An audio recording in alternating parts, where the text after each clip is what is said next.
जगन्नाथपुरी में एक सिद्ध संत रहते थे।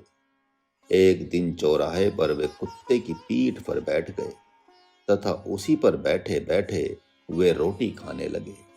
यह देख लोग हंसने लगे। तब उन्होंने कहा, विष्णु बैठा विष्णु पर, वह विष्णु को ही खा रहा। अद्भुत बना यह दृश्य, जिस पर विष्णु हंसता जा रहा।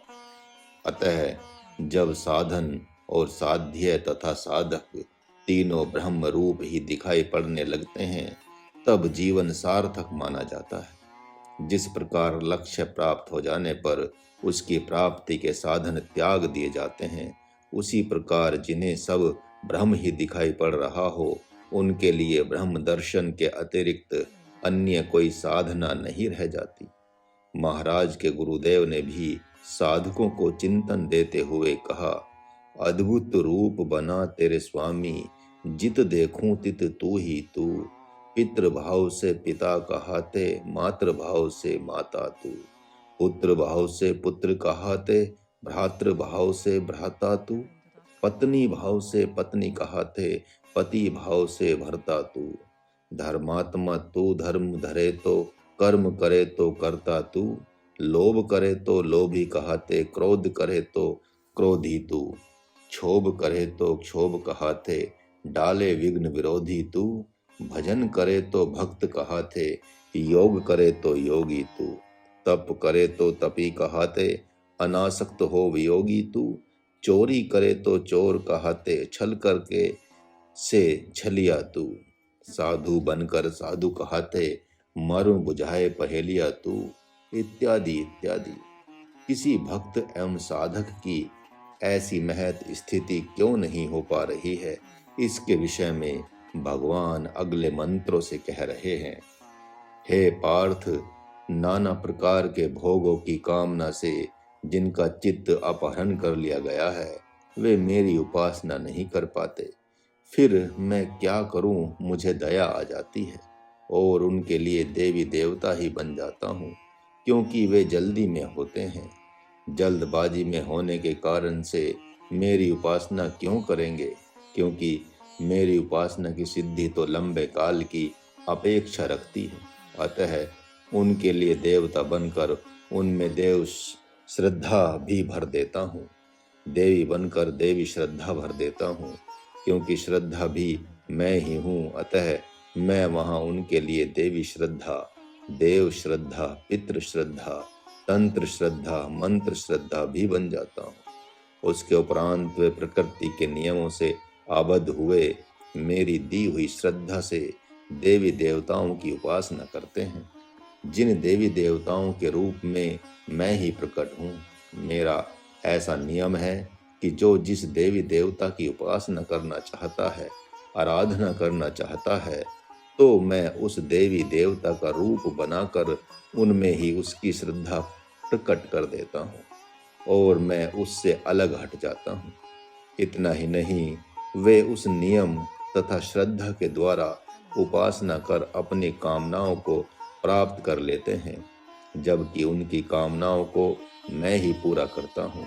किंतु वे समझते हैं कि मेरी कामना अमुक देवी देवता ने पूरी की है, लेकिन वे इस बात को नहीं जान पाते कि उन देवी देवताओं के द्वारा जो फल प्राप्त होता है वह क्षणिक होता है, क्योंकि जब देवता ही क्षणिक है तो उनके द्वारा दिया हुआ फल स्थायी कैसे होगा।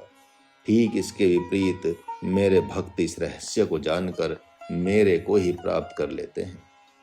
प्रभु ने इस अध्याय में एक विलक्षण बात कही, वह यह कि तंत्र से जो सिद्धि मिलती है वह तंत्र देवता बनकर प्रभु ही देते हैं, लेकिन वह मूर्ख समझता है कि तंत्र देवता प्रसन्न हो गया।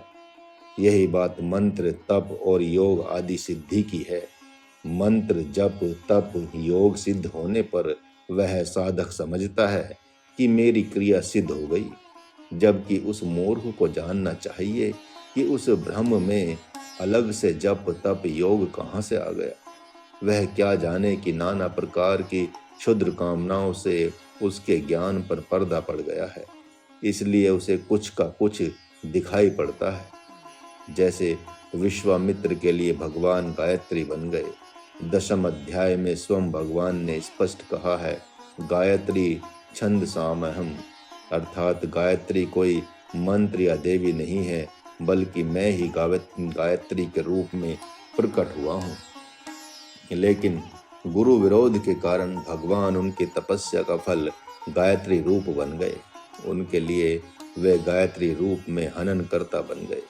वह यह कि उन्होंने राजऋषि पद पा लिया, उसके आगे बढ़ने पर महर्षि पद पा लिया, लेकिन ब्रह्म ऋषि पद नहीं पाया। गायत्री बनकर भगवान ने उनके मन का अपहरण कर लिया। अतः उनमें महत अज्ञानता समा गई और उन्होंने सोचा कि यदि वशिष्ठ के कहने से ही मैं ब्रह्म ऋषि कहलाऊंगा तो आज मैं वशिष्ठ का ही वध कर दूंगा। न बांस रहेगा और न बांसुरी बजेगी, तब तो ब्रह्मा जी को मुझे ब्रह्म ऋषि कहना ही पड़ेगा। इसका एकमात्र कारण था कि उन्होंने गायत्री मंत्र को एकमात्र देवी के रूप में देखा, ब्रह्म के रूप में नहीं। वे यह नहीं जान पाए कि गायत्री मंत्र ब्रह्म ऋषि वशिष्ठ की आत्मा है, जिसका परिणाम हुआ कि बुद्धि मारी गई और उन्हें मुंह की खानी पड़ी। भस्मासुर भगवान शंकर से वरदान पाकर भगवान शंकर का हनन करता हो गया। उसी प्रकार ब्रह्म ऋषि वशिष्ठ की आत्मा गायत्री मंत्र को पाकर वे विश्वामित्र ब्रह्म ऋषि वशिष्ठ को ही मारने चल पड़े। जबकि मारना तो दूर रहा, वे स्वयं मर गए, अर्थात उनका अहंकार मर गया। यो यो याम याम तनुम भक्तः, जो जिस देवता की उपासना करते हैं या करना चाहते हैं, मैं उनके लिए उसी देवता में शक्ति भर देता हूँ।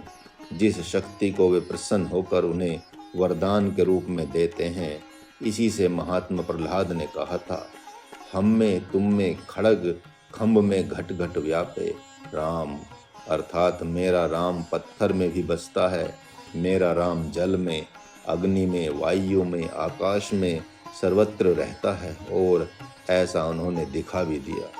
उन्होंने इस रहस्य को भली भांति जान लिया था कि पिता हिरण्यकश्यपु के पास जो तंत्र मंत्र योग जप तप की सिद्धि थी, वह तो भगवान की ही सिद्धि थी। भगवान ने ही ब्रह्मा बनकर इनको वरदान दिया था। अतः भगवान के सामने उन्हीं की शक्ति मेरा कुछ भी बिगाड़ नहीं पाएगी। पुष्करानंद ने कहा, गुरु मंत्र नहीं दिया आपने सवेरे। महाराज ने कहा, मांगा नहीं आपने, आपने तो कहा था जनेऊ संस्कार कर देंगे। महाराज ने कहा, कर देंगे। उन्होंने कहा, तो मैं तो जानता था कि आप गुरु मंत्र देंगे, तो क्या यह गुरु मंत्र नहीं है? महाराज ने कहा, नहीं, यह गुरु मंत्र तो है, लेकिन आपकी दृष्टि में ब्रह्म अलग है, गायत्री अलग है, अर्थात गायत्री मंत्र अलग है और ब्रह्म मंत्र अलग है। ऐसी आप में भावना है। बचपन से सुनते सुनते अनेक अनेक मंत्र, अनेक अनेक तंत्र और योग के प्रति आपका मन अभिमुख हो गया है। अतः भेद दृष्टि होने के कारण से यह गुरु मंत्र नहीं कहा जाएगा। तो आज तो अक्षय तृतीया है। उन्होंने कहा, फिर कल के लिए क्यों छोड़ते हैं आप? तो महाराज ने कहा, तो चलो फिर गंगा जी के किनारे। अपना इष्ट तुम किसको मानते हो? महाराज ने पूछा। उन्होंने कहा, ऊपर वाले को मानता हूँ। तब महाराज ने गुरु मंत्र दिया। वह आपका ऊपर वाला नीचे भी है, भीतर बाहर सर्वत्र है। वह घर में भी है, बाहर भी है। गायत्री शक्ति मंत्र है। आपकी भावना के अनुसार आपकी धारणा है कि जो जनेऊ पहनेगा वही इस मंत्र का अति पवित्रता के साथ जप कर सकता है, अनुष्ठान कर सकता है।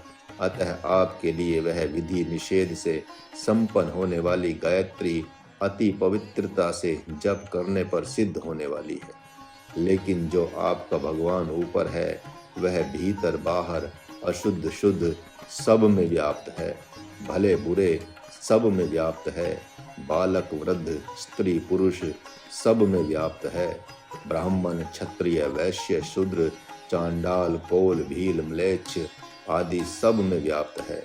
वह दिन रात योग लग्न तिथि पल मुहूर्त सब में व्याप्त है।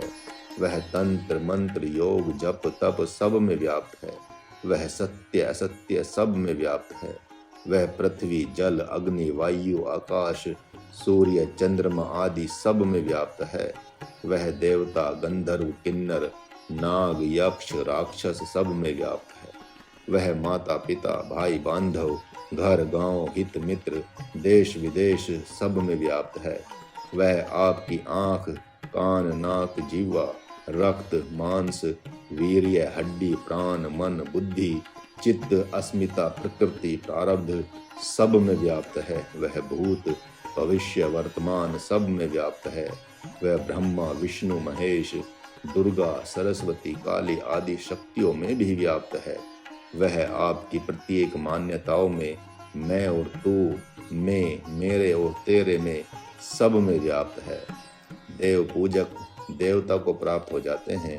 मंत्र पूजक मंत्र देवता को तंत्र पूजक तंत्र देवता को प्राप्त हो जाते हैं। मूर्ख पूजक मूर्ख देवता को प्राप्त हो जाते हैं।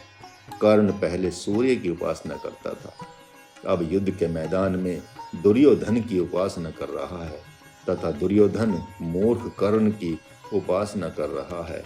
कर्ण नहीं है तो वह नहीं है। दोनों एक दूसरे का हित चाहते हैं। कोई देवता की कोई जीव की कोई माँ की कोई पिता की कोई भाई बांधवों की उपासना करता है और जीवन को बेमोल बेच देता है। ये सब भी तो देवता हैं। इस क्षुद्र भाव का त्याग कर यदि इन्हें भी सगुण ब्रह्म के रूप में देखा जाए तो ब्रह्म की उपासना हो जाएगी।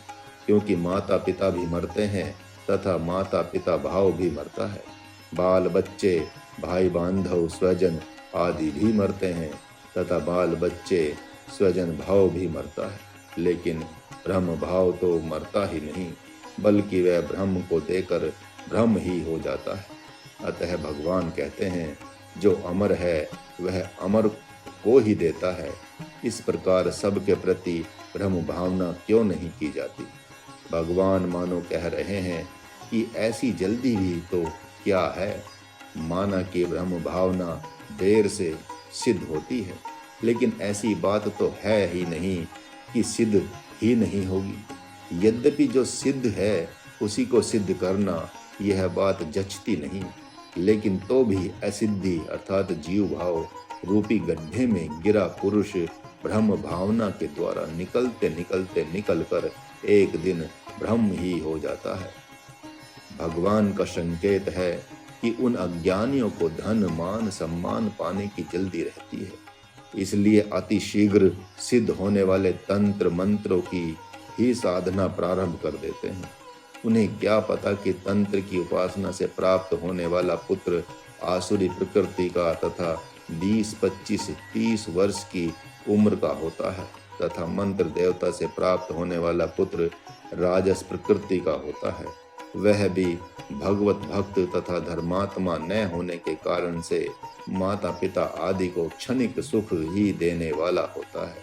यही बात तामस देवता से प्राप्त होने वाले धन की तथा पद प्रतिष्ठा की होती है। स्पष्ट ही है कि कर्ण शकुनी दुर्योधन द्रोणाचार्य आदि सब देवोपासक हैं और अब उनकी उपासना का फल समाप्त हो गया है तथा वे इस रहस्य को नहीं जान पा रहे हैं। वे भगवान के द्वारा सृजित हैं, अतः स्वाभाविक ही है कि वे अपने सृजनहार के विरोध में खड़े नहीं हो सकते। इतना ही नहीं, भगवान सूर्य ने तो भगवान का ही साथ दिया था, जिस कारण से जयद्रथ और कर्ण मारे गए। आप में से भी कोई अपने बहुमूल्य जीवन को माँ के लिए दांव पर लगा बैठा है, कोई पिता के लिए, कोई भाई के लिए तथा कोई मित्र के लिए तो कोई पुत्र पुत्री के लिए। उन लोगों ने के लिए जीना ही तो उनकी उपासना करनी है। एक व्यक्ति ने कहा, महाराज मैंने इतना धन कमा लिया है, इतना धन कमा लिया है कि मेरी 3-4 पीढ़ी खाते रहे तो भी समाप्त होने वाला नहीं है। उसके कुछ वर्ष बाद ही उनका एक बच्चा उनसे अलग हो गया।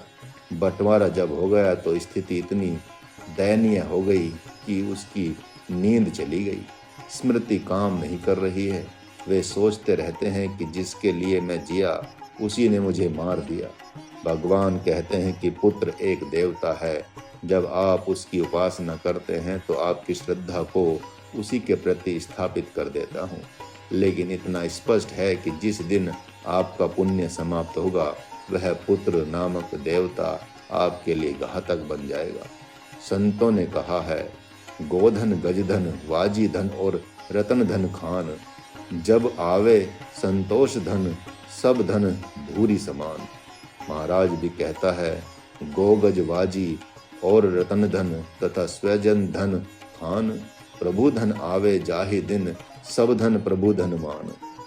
पिता एक धन है किंतु अंतवान है, माँ एक धन है किंतु अंतवान है, धर्म पत्नी और पुत्र एक धन है किंतु अंतवान है, मित्र तथा भाई बांधव एक धन है किंतु अंतवान है, घर बार आदि भी एक धन है किंतु अंतवान है। हाँ, अपनी आत्मा एक ऐसा विलक्षण धन है कि वह अनंत एवं नाश रहित है। महात्मा अर्जुन जैसे साधक के लिए तो वही न्याय होगा जो उनके लिए हो रहा है। जैसे प्रभु ने उनके स्वजन रूपी धन को छीन कर संन्यास धन दिया था, ब्रह्म धन दिया था, वही आपके साथ भी करेंगे। बड़ी बारीकी से अपनी साधना को निरखना परखना है कि कहीं मन के किसी कोने में अन्य देवी देवताओं के प्रति महद भाव तो नहीं हो गया है। और यही नहीं, जब यह स्पष्ट हो गया कि संपूर्ण देवी देवताओं के रूप में, तंत्र मंत्रों के रूप में भगवान ही विद्यमान है, तो भगवान को ही क्यों न भजा जाए। जब ये देवी देवता भगवान होकर भी अंतवान है, तो फिर अंतवान की उपासना कर अंतवान क्यों बनना।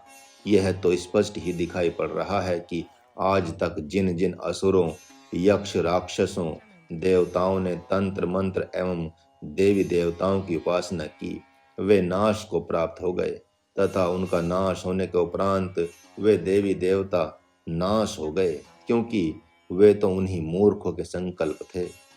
मेघनाद की ऐसी कैसी देवी निकुंभला की वरदान देकर भी रक्षा नहीं कर पाई। रावण की ब्रह्मा, शिव तथा अन्य दिव्य शक्तियां किस बात के ब्रह्मा, शिव तथा देवी देवता थे जो उसकी सद्बुद्धि, सुबुद्धि भी नहीं बन पाए। इससे यह सिद्ध होता है कि वे ब्रह्मा, वे शिव, वे देवी देवता असली नहीं बल्कि नकली थे, अर्थात भगवान ही उसकी भावना के अनुसार ब्रह्मा, शिव आदि बन गए थे। यही बात कंस, बाणासुर, जरासंध आदि असुरों के लिए भी है। वे भी मूर्खता के कारण काल्पनिक भगवान की उपासना से जीव मात्र की कल्पना के विषय बनकर रह गए। आज घर घर में देवी देवताओं की बाढ़ सी है। ठीक है, उसमें कोई आपत्ति नहीं, लेकिन भक्तों और साधकों के लिए तो यह आपत्ति का ही विषय है। उन्हें तो ब्रह्म मंत्र, ब्रह्म रूप की ही उपासना करनी चाहिए, किसी अन्यान्य देवी देवता की नहीं। भक्त अर्जुन ने तो जो भगवान स्वजन है उनको तो पराया मान लिया है, और जो परजन है उनको अपना मान लिया है। इसी कारण से अब भगवान का पुनः व्यंग बाण चल पड़ा। हे पार्थ, मुझ अव्यय अविनाशी, उत्तम अति उत्तम, अव्यक्त सचिदानंद घन परमात्मा को वे मूर्ख जन्मने मरने वाला एक व्यक्ति समझ बैठे हैं। इस क्षुद्र भाव के कारण से वे परम भाव से वंचित हो गए हैं। इसी कारण मैं अपनी योग माया से उनके सामने ब्रह्म में प्रकट नहीं होता। आखिर मैं क्यों प्रकट हूँ?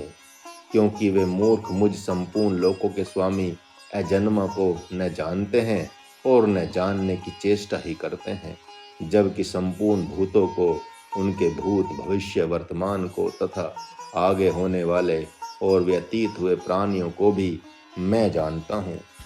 भगवान ने ऐसा कहकर अपनी भगवत्ता तथा शक्ति सामर्थ्य का प्रदर्शन इसलिए किया है ताकि महात्मा अर्जुन में उनके प्रति भगवत श्रद्धा प्रकट हो जाए, क्योंकि वे भी तो प्रभु को प्रभु नहीं मानते थे। वे भी यह जान लें कि ये भगवान हैं और मुझ मूर्ख की मूर्खता के कारण से ही अब तक अपना राज नहीं बताया था। दूसरे अध्याय में तथा चौथे अध्याय में भी भगवान ने उपरोक्त बातें कही हैं, किंतु अब तक भी उनके मन में थोड़ा संदेह बना का बना रह गया है। भगवान का कहना था कि तुमने मुझे एक व्यक्ति समझ लिया था, इसलिए तुम्हारे सामने प्रकट नहीं हो रहा था, किंतु ऐसा न कहकर मूर्ख मुझे व्यक्ति रूप में जन्मने मरने वाला मान बैठे हैं। ऐसा कहना यह भी सिद्ध कर रहा है कि संदेह जो पहले था वह उतना नहीं है जितना है। उतने के लिए भगवान ने इशारे से उन पर व्यंग्य बाण चला ही दिया है।